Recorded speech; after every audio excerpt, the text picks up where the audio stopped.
My POE custom loot filter has been updated for Necropolis League. Generally, you'll find most things are the same. For example, of course, quest items are still the familiar green on black with the pentagon.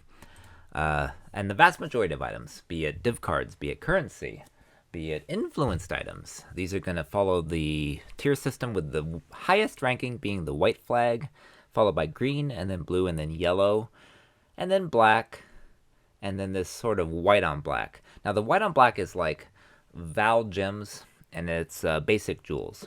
So a lot of people will ignore those, including myself later in the league, but earlier in the league, sometimes you want to pick those up. Now, Orbs of Chances, the black flags, a lot of people want to pick those up. A lot of people will want to ignore them.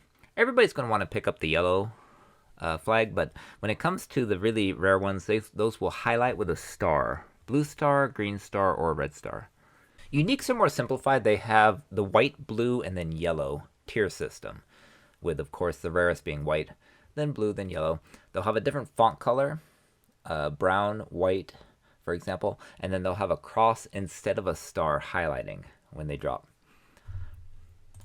Now, maps are very similar. Of course, red are tier 16s, pink are tier 15s, just like before. They have a square, so you'll know if it's a star, it's a general item. If it's a cross, it's a unique. If it's a square, it's a map. Be it white, yellow, or red. Various sizes. Of course, tier 15 and 16 is what most people want. But now the new tier 17s, they'll be the white color. Finally, with scarabs having the importance that they now do, I've introduced a new color system. And it's also going to have the crescent logo.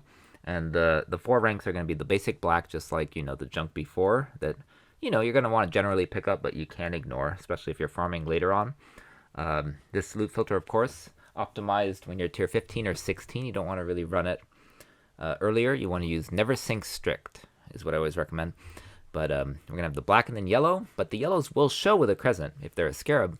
And then the rarest scarabs will be brown, and then the best scarabs of all will be this blue font with this sort of white crescent.